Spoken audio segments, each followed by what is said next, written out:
I now want to distinguish between two terms concerning Dajjal. One is his release and the other is his khuruj. Nabi Muhammad alayhi salatu wasalam is in Medina, and Tamim ad-Dari comes to him and tells him about an event which occurred. And the Prophet alayhi salatu wasalam then narrates that event. And so we have the story from the lips of the Prophet alayhi salatu wasalam. When I analyze it, I come to the conclusion, this is my opinion, and let me give a warning, do not ever accept my opinion unless you are convinced that it is correct. Show respect for your own rational faculty. Study the subject before you accept my opinion. My opinion is that this was not an actual event, but rather a vision. Tamim ad-Dari said that he and some of his companions were on board a ship, and a storm came and blew the ship for a whole month until they came to an island. When they got off the ship, came on shore on the island, they were confronted by a very hairy beast or creature. So much hair you could not tell which side was head and which side was tail. And the creature spoke and said, I am Jassasa, spy. So this is an island located about a month's journey by sea from the Arab world. This is an island which has expertise in spying and espionage. And then Jassasa said to them, there's someone waiting for you over there at that monastery which is lying in ruins. And so in this island, religion is going to crumble. It will eventually be an island of atheists. So they hurried to the monastery which was lying in ruins. And there they saw this man in chains. His hands were chained to his neck and his feet were chained together.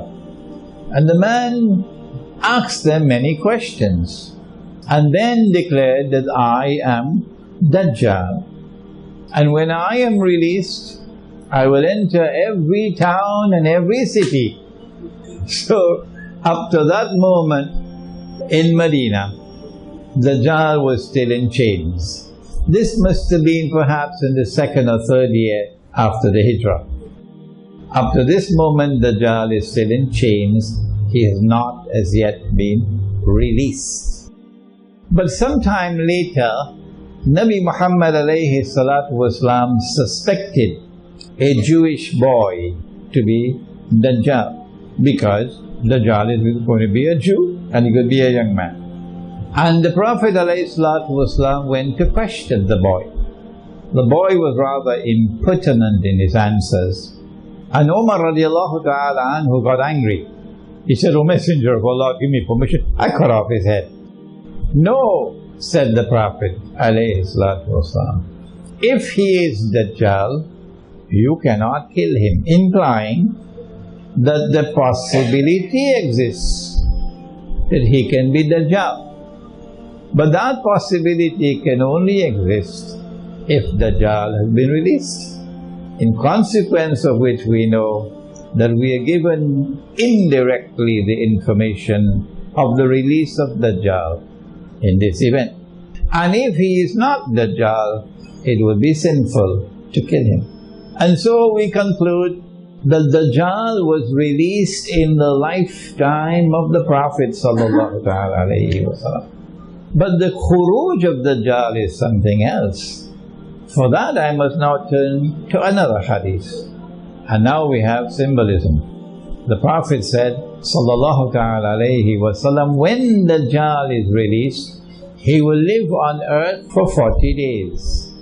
One day like a year, one day like a month, one day like a week, and all his days, meaning all the rest of his days, like your days. A day like a year is different from a day which is like our day. It is only when Dajjal is in a day which is like our day, in our world of space and time, Only then can we see him. But when he is in another world of space and time, can we see him? No. And so Dajjal is in other worlds of space and time, but here, in the first stage and the second stage and the third stage of his mission. It is only when he completes the third stage, a day like a week, only then would he enter into our world of space and time. It is when he enters into our world of space and time that he will be in the form of a human being. And when he is ready to emerge to perform the last stage of his mission, that will be his khuruj.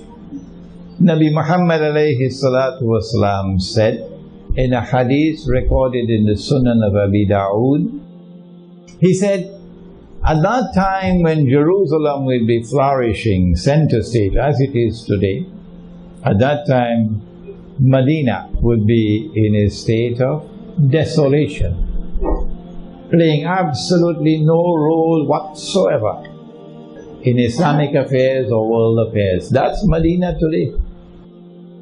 At that time the Malhama will take place, the Great War, which will make the First and Second World War look like peanuts. That's coming. But I feel it is going to be a series of wars which will culminate with the nuclear warfare. At that time, when the Malhama occurs, at that time Constantinople will be conquered. They didn't want us to know this, so they changed the name from Constantinople to Istanbul. So we'll forget this hadith. The conquest of Constantinople is still to take place.